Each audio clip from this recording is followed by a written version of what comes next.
اعوذ باللہ من الشیطان الرجیم بسم اللہ الرحمن الرحیم نحمدہ ونصلی علی رسولہ الکریم اما بعد۔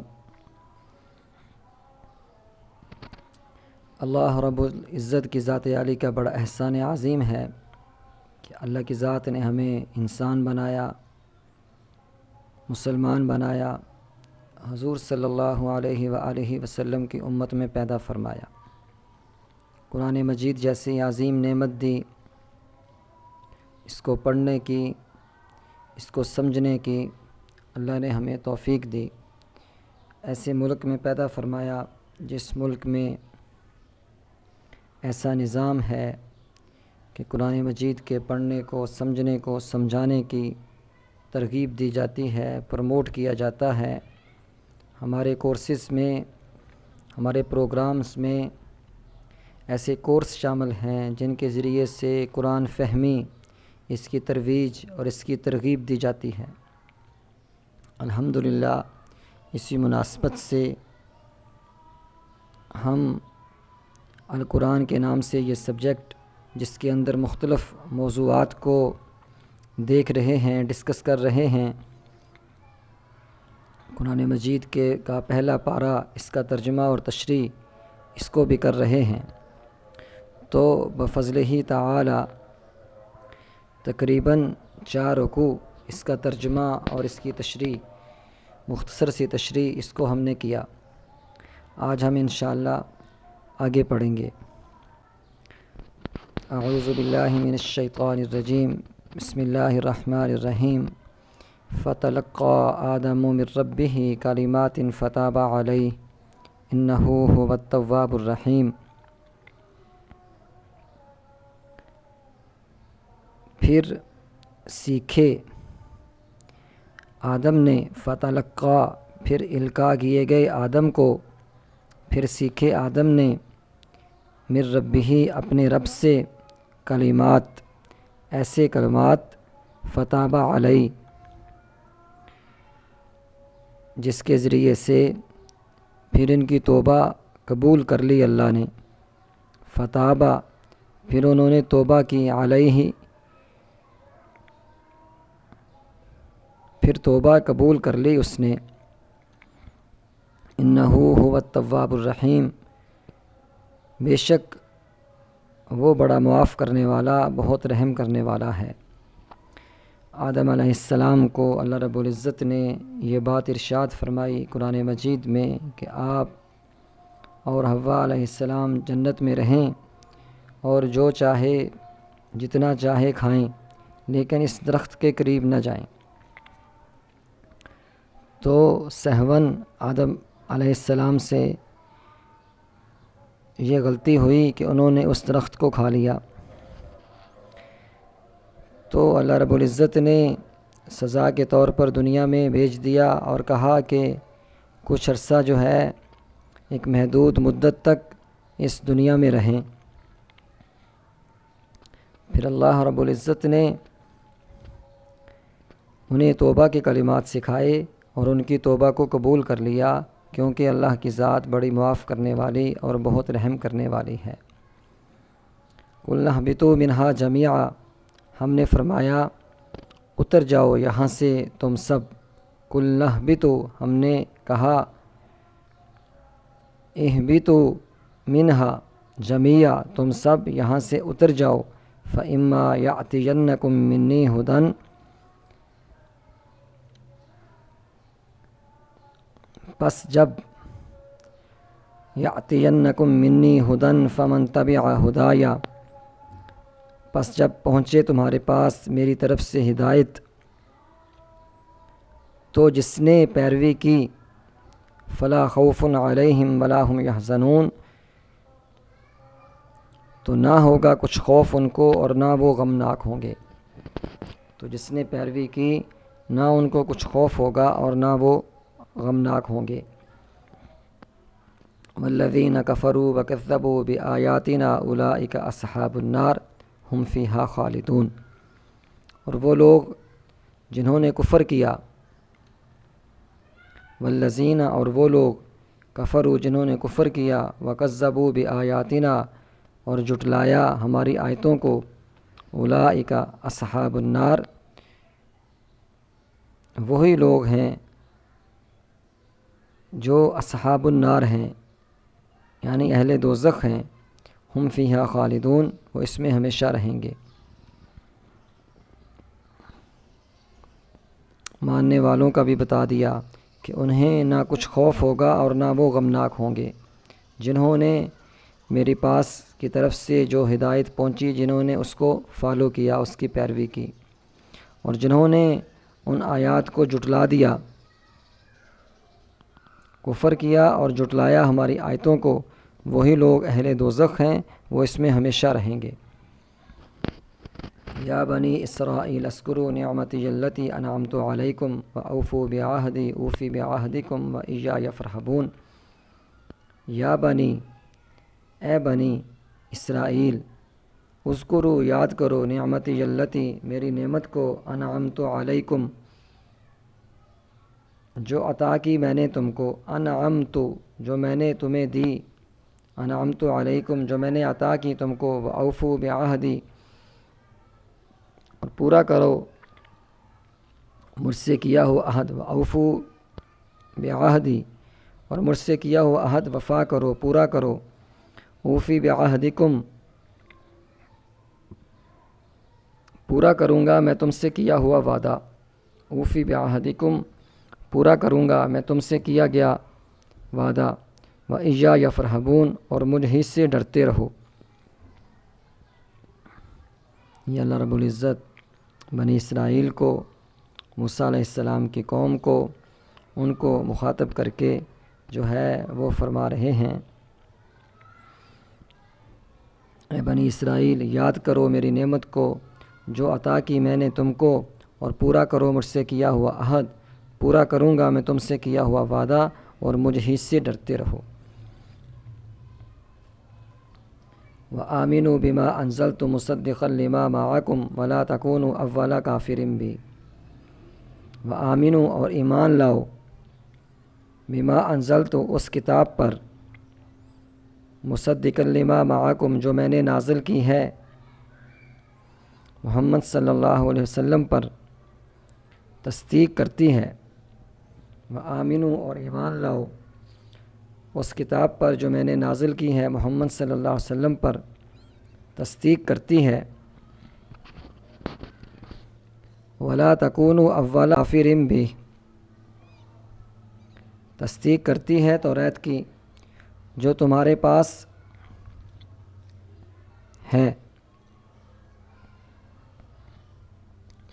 ولا تشتروا بآیاتی ثمنا قلیلا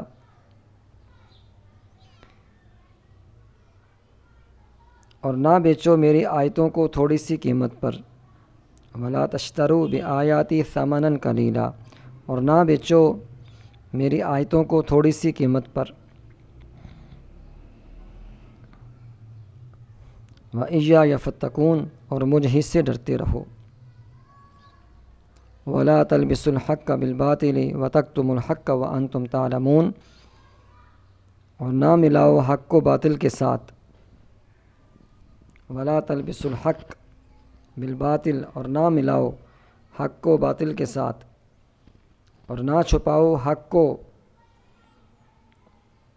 ولا تلبسوا الحق بالباطل اور نہ ملاؤ حق کو باطل کے ساتھ، اور نہ چھپاؤ حق کو۔ وتکتموا الحق اور نہ چھپاؤ حق کو، وانتم تعلمون جبکہ تم جانتے ہو۔ یہ فرمایا اللہ رب العزت نے، ولا تلبسوا الحق بالباطل وتکتموا الحق وانتم تعلمون اور نہ ملاؤ حق کو باطل کے ساتھ، اور نہ چھپاؤ حق کو جبکہ تم جانتے ہو۔ وَأَقِیمُوا الصَّلَاةَ وَآتُوا الزَّکَاةَ وَارْکَعُوا مَعَ الرَّاکِعِینَ اور قائم کرو نماز اور دیا کرو زکوٰۃ اور جھکا کرو جھکنے والوں کے ساتھ۔ اس آیت میں اللہ رب العزت نماز کے قائم کرنے کا اور زکوٰۃ کے ادا کرنے کا اللہ رب العزت جو ہے وہ حکم فرما رہے ہیں۔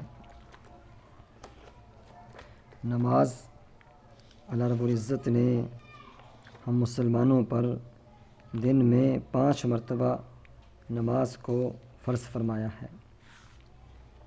نماز کے بارے میں، نماز کیا ہے؟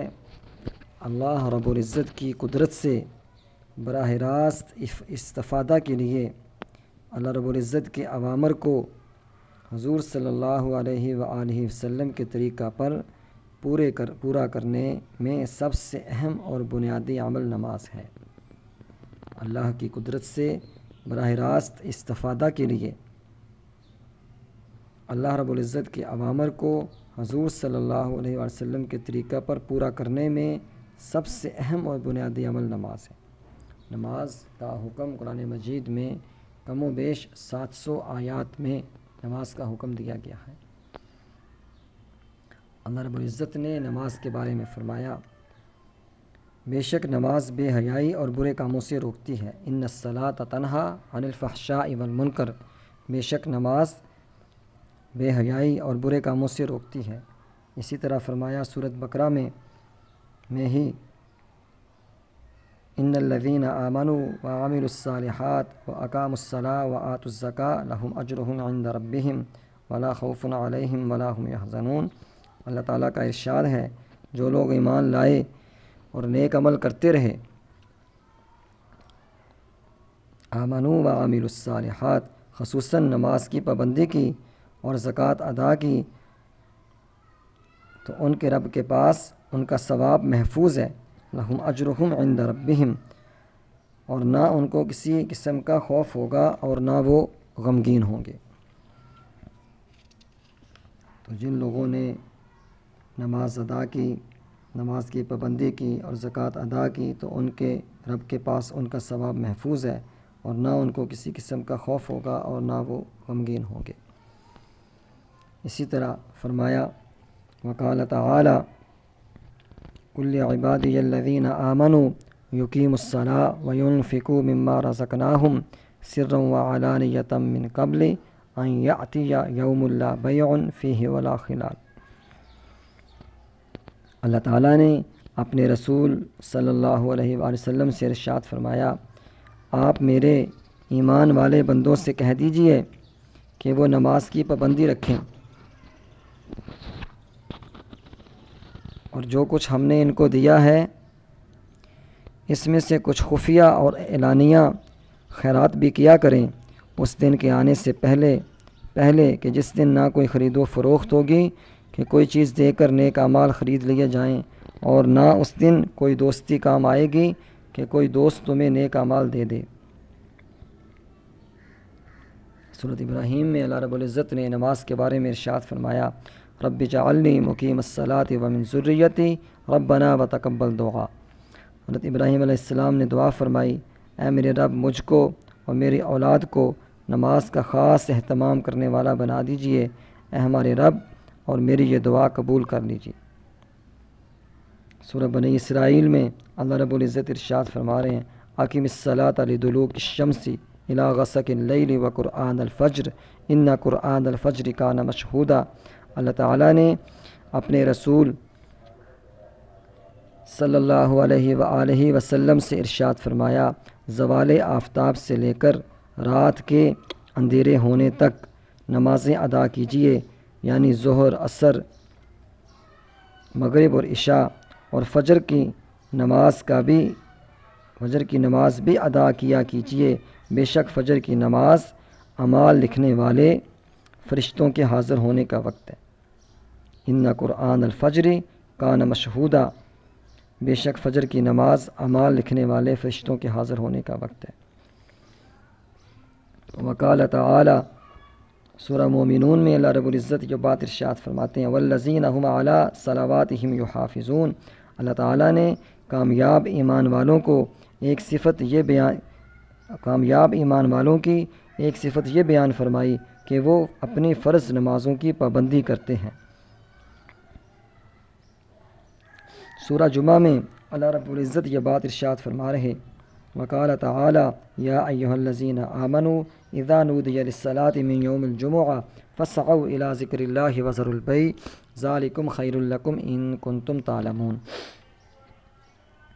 اللہ تعالیٰ کا ارشاد ہے، ایمان والو، جب جمعہ کی نماز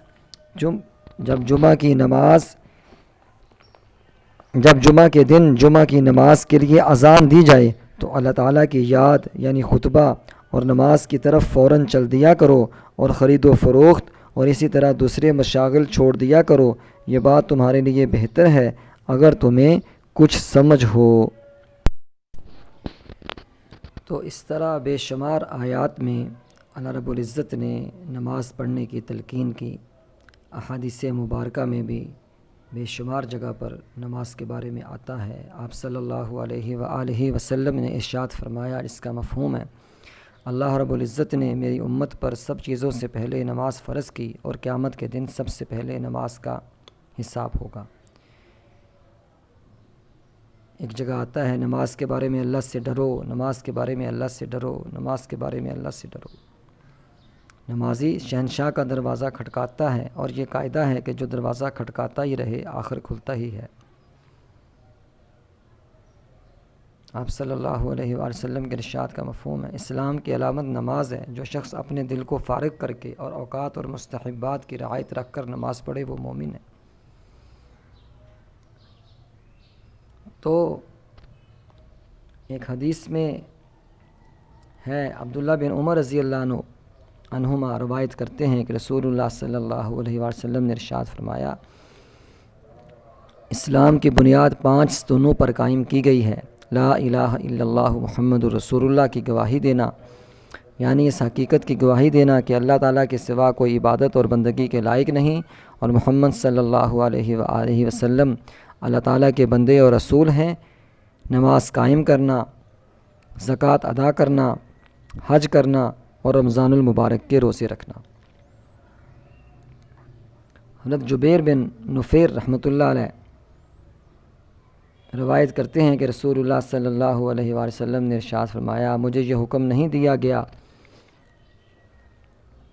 کہ میں مال جمع کروں اور تاجر بنوں، بلکہ مجھے یہ حکم دیا گیا کہ اپنے رب کی تسبیح اور تعریف کرتے رہیں، نماز پڑھنے والوں میں شامل رہیں اور اپنے رب کی عبادت میں مشغول رہیں یہاں تک کہ آپ کو موت آ جائے۔ عبداللہ بن عمر رضی اللہ عنہما سے روایت ہے کہ رسول اللہ صلی اللہ علیہ وآلہ وسلم سے جبرائیل علیہ السلام نے، جبکہ وہ ایک اجنبی شخص کی شکل میں حاضر ہوئے تھے، اسلام کے بارے میں سوال کیا۔ آپ صلی اللہ علیہ وآلہ وسلم نے ارشاد فرمایا، اسلام یہ ہے کہ تم دل و زبان سے اس بات کی شہادت ادا کرو کہ اللہ تعالیٰ کے سوا کوئی معبود نہیں اور محمد صلی اللہ علیہ وآلہ وسلم اللہ تعالیٰ کے رسول ہیں، نماز پڑھو، زکوٰۃ ادا کرو،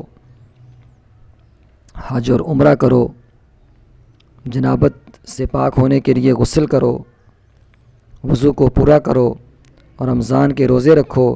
جبرائیل علیہ السلام نے پوچھا، جب میں یہ سارے اعمال کر لوں تو کیا میں مسلمان ہو جاؤں گا؟ ارشاد فرمایا، ہاں۔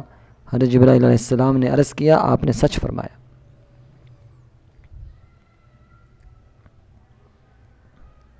حضرت جابر بن عبداللہ رضی اللہ عنہما سے روایت ہے کہ رسول اللہ صلی اللہ علیہ وآلہ وسلم نے ارشاد فرمایا، جنت کی کنجی نماز ہے اور نماز کی کنجی وضو ہے۔ حضرت انس رضی اللہ عنہ روایت کرتے ہیں کہ رسول اللہ صلی اللہ علیہ وآلہ وسلم نے ارشاد فرمایا، میری آنکھوں کی ٹھنڈک نماز میں رکھی گئی ہے۔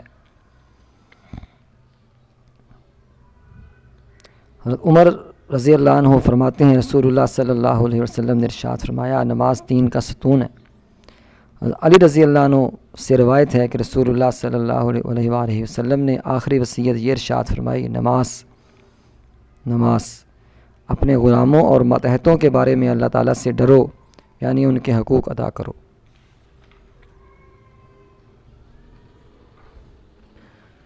تو اسی طرح قرآن و حدیث میں بہت جگہوں پر نماز کے بارے میں تاکید کی گئی، اور اسی طرح زکوٰۃ کے بارے میں بہت ساری جگہوں پر قرآن مجید میں جہاں نماز کا ذکر ہے اس کے ساتھ ہی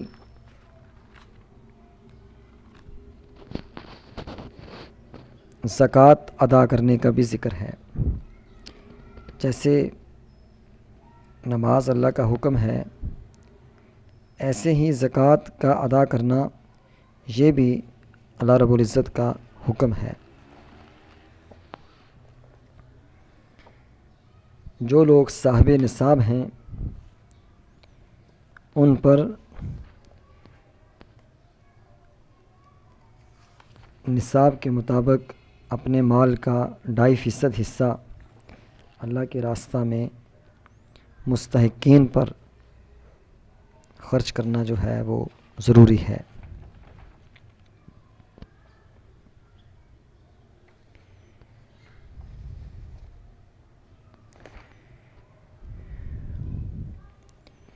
قرآن مجید میں جیسے نماز کے بارے میں احکام ہیں درج ہے، ایسے ہی زکوٰۃ کے بارے میں، جیسے اس آیت میں ہے وَأَقِیمُوا الصَّلَاةَ وَآتُوا الزَّکَاةَ وَارْکَعُوا مَعَ الرَّاکِعِینَ۔ اسی طرح اور بھی بہت ساری آیات، جیسے مثال کے طور پر سورۃ اعراف میں اللہ رب العزت فرماتے ہیں وَرَحْمَتِی وَسِعَتْ كُلَّ شَیْءٍ فَسَأَکْتُبُهَا لِلَّذِینَ یَتَّقُونَ وَیُؤْتُونَ الزَّکَاةَ وَالَّذِینَ هُم بِآیاتِنَا یُؤْمِنُونَ۔ ترجمہ یہ ہے، اور میری رحمت ایسی ہے کہ تمام چیزوں کو محیط ہے، بس اس کو ان لوگوں کے لیے کامل طور پر خاص طور سے لکھوں گا جو اللہ تعالیٰ سے ڈرتے ہیں اور زکوٰۃ دیتے ہیں اور ہماری آیتوں پر ایمان لاتے ہیں۔ یہاں پر زکوٰۃ کے بارے میں جو ہے وہ تاکید کی گئی۔ حضرت حسن اور رحمۃ اللہ علیہ اور قتادہ رحمۃ اللہ علیہ سے منقول ہے کہ اللہ جل شانہ کی رحمت دنیا میں ہر شخص کو شامل ہے، نیک ہو یا بد، لیکن آخرت میں خاص طور سے متقی لوگوں ہی کے لیے ہے۔ ایک رابی مسجد میں آئے اور نماز پڑھ کر انہوں نے دعا کی کہ یا اللہ مجھ پر اور محمد صلی اللہ علیہ وسلم پر رحمت فرما، ہمارے ساتھ رحمت میں کسی اور کو شریک نہ کر۔ حضور اقدس صلی اللہ علیہ وآلہ وسلم نے ان کو دعا کرتے ہوئے سن لیا تو فرمایا کہ تم نے اللہ کی وسیع رحمت کو تنگ کیا۔ اللہ جل شانہ نے رحمت کے 100 حصے فرما کر ایک حصہ دنیا میں اتارا، جس کو ساری دنیا میں تقسیم فرما دیا۔ اسی کی وجہ سے مخلوق ساری کی ساری، جنات ہوں یا انسان یا چوپائے، ایک دوسرے پر، آل اولاد، اپنے پر بیگانے پر رحم کرتے ہیں اور 99 حصے اپنے پاس رکھ لیے۔ ایک اور حدیث میں ہے کہ اللہ تعالیٰ کی رحمت کے 100 حصے ہیں، جن میں سے ایک کی وجہ سے مخلوق ایک دوسرے پر رحم کھاتی ہے، اسی کی وجہ سے جانور اپنی اولاد پر رحم کرتے ہیں، اور ان 99 حصے قیامت کے دن کے لیے مؤخر کر دیے گئے۔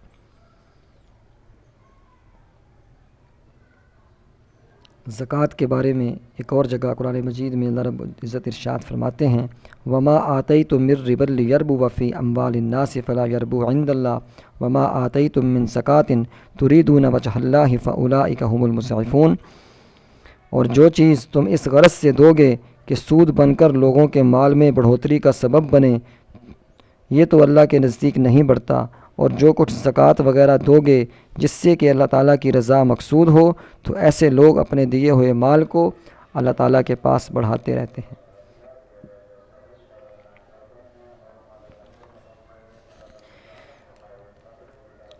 تو اللہ رب العزت نے جیسے نماز کے بارے میں حکم دیا، ایسے ہی زکوٰۃ کے بارے میں بھی حکم دیا۔ حضور صلی اللہ علیہ وسلم کا ارشاد ہے کہ زکوٰۃ اسلام کا پل ہے۔ فرمایا، یہ طبرانی کی حدیث ہے، عن ابی درداء عن رسول اللہ صلی اللہ علیہ وسلم قال الزکاۃ کنتر الاسلام۔ حضور اقدس صلی اللہ علیہ وسلم کا ارشاد ہے کہ زکوٰۃ اسلام کا بہت بڑا مضبوط پل ہے۔ جیسا کہ مضبوط پل ذریعہ اور سہولت کا سبب ہوتا ہے کسی جگہ جانے کا، اسی طرح زکوٰۃ ذریعہ ہے اور راستہ ہے اسلام کی حقیقت تک سہولت سے پہنچنے کا، یا اللہ جل شانہ کے عالی دربار تک پہنچنے کا۔ عبداللہ بن عمر بن عبدالعزیز کے پوتے فرماتے ہیں کہ نماز تجھے آدھے راستے تک پہنچا دے گی اور روزہ بادشاہ کے دروازہ تک پہنچا دے گا اور صدقہ تجھے بادشاہ کے پاس پہنچا دے گا۔ پل کے ساتھ ایک لطیف مناسبت حضرت شقیق بلخی رحمۃ اللہ علیہ جو مشہور بزرگ اور صوفی ہیں کے کلام سے بھی معلوم ہوتی ہے۔ وہ فرماتے ہیں کہ ہم نے 5 چیزیں تلاش کیں، ان کو 5 جگہ پایا۔ روزی کی برکت کو چاشت کی نماز میں پایا، اور قبر کی روشنی تہجد کی نماز میں ملی۔ منکر نکیر کے جواب کو تلاوت قرآن میں پایا، اور پل صراط پر سہولت سے گزرنا روزہ اور صدقہ میں پایا، اور عرش کا سایہ خلوت میں پایا۔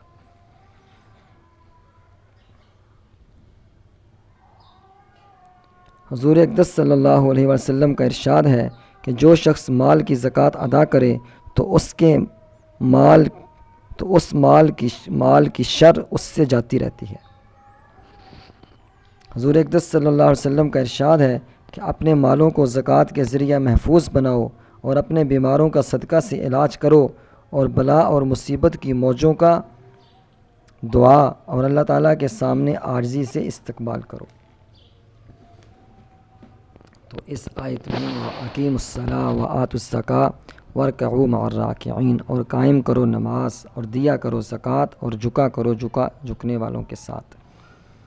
اگلی آیت میں اللہ رب العزت فرما رہے ہیں تَأْمُرُونَ النَّاسَ بِالْبِرِّ وَتَنْسَوْنَ أَنفُسَکُمْ وَأَنْتُمْ تَتْلُونَ الْکِتَابَ أَفَلَا تَعْقِلُونَ، کیا حکم دیتے ہو تم لوگوں کو نیکی کا؟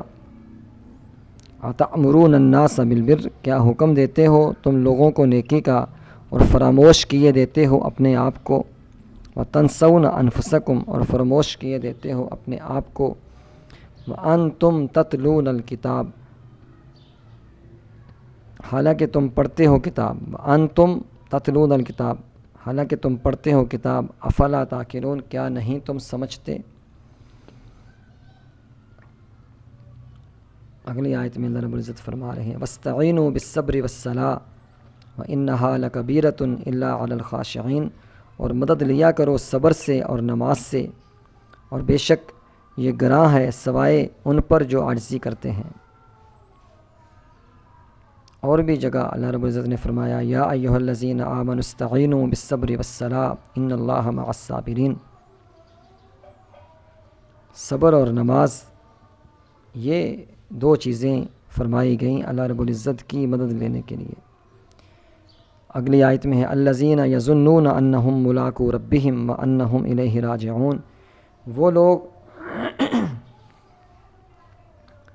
جو یقین کیے ہوئے ہیں، الذین یظنون انہم ملاقو ربہم، وہ لوگ جو یقین کیے ہوئے ہیں کہ وہ ملنے والے ہیں اپنے رب سے، کہ وہ ملنے والے ہیں اپنے رب سے، اور یہ کہ وہ اسی کی طرف لوٹ کر جانے والے ہیں، اور یہ کہ وہ اسی کی طرف لوٹ کر جانے والے ہیں۔ تو یہ ہم نے آیات، ان کا ترجمہ، اور قرآن و حدیث میں جو نماز کے بارے میں اور زکوٰۃ کے بارے میں مختلف آیات ہیں ان کو دیکھا۔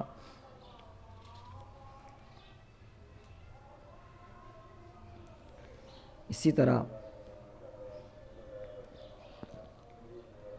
ایک حدیث میں آپ صلی اللہ علیہ وآلہ وسلم کا ارشاد ہے کہ جو شخص 3 کام کر لے اس کو ایمان کا مزہ آ جائے، صرف اللہ جل شانہ کی عبادت کرے اور اس کو اچھی طرح جان لے کہ اللہ کے سوا کوئی معبود نہیں، اور زکوٰۃ کو ہر سال خوش دلی سے ادا کرے، بوجھ نہ سمجھے۔ اس میں جانوروں کی زکوٰۃ میں بوڑھا جانور یا خارشی جانور یا مریض یا گٹھیا قسم کا جانور نہ دے بلکہ متوسط جانور دے۔ اللہ جل شانہ زکوٰۃ میں تمہارے بہترین مال نہیں چاہتے، لیکن گٹھیا مال کا بھی حکم نہیں فرماتے۔ تو زکوٰۃ کے بارے میں حضور اقدس صلی اللہ علیہ وسلم کا پاک ارشاد ہے کہ جب تو مال کی زکوٰۃ ادا کرے تو جو حق واجب تجھ پر تھا وہ تو ادا ہو گیا، آگے صرف نوافل کا درجہ ہے، اور جو شخص حرام طریقہ سود رشوت وغیرہ سے مال جمع کر کے صدقہ کرے اس کو اس صدقہ کا کوئی ثواب نہیں ہے بلکہ اس حرام کمائی کا وبال اس پر ہے۔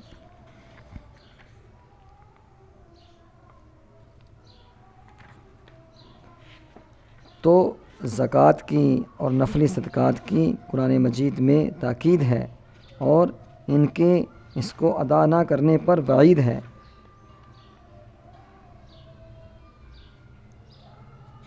اس لیے ہمیں چاہیے کہ ہم اللہ رب العزت کے ہر حکم کی، چاہے وہ نماز کا ہو، زکوٰۃ کا ہو، روزے کا ہو، حج کا ہو، زکوٰۃ کا ہو، اللہ رب العزت کے سارے احکامات کی قدر کریں اور اللہ رب العزت کی مدد کو لیں صبر کے ذریعے سے اور نماز کے ذریعے سے، اور ہمیں یہ یقین ہو کہ ہمیں اللہ رب العزت کی طرف لوٹ کے جانا ہے، اللہ رب العزت کے سامنے پیش ہونا ہے۔ حق کو حق کی جگہ پر رکھیں اور باطل کو حق کے ساتھ نہ ملائیں، اور اللہ رب العزت کے قرآن فرامین کی قدر کریں، ان پر عمل کریں۔ اللہ رب العزت ہمیں عمل کی توفیق نصیب فرمائے۔ امید ہے کہ طلباء اس لیکچر کو تیار کریں گے، ریویو کریں گے، پڑھیں گے، اس کی تشریح کو دیکھیں گے، تیار کریں گے۔ وما علینا الا البلاغ۔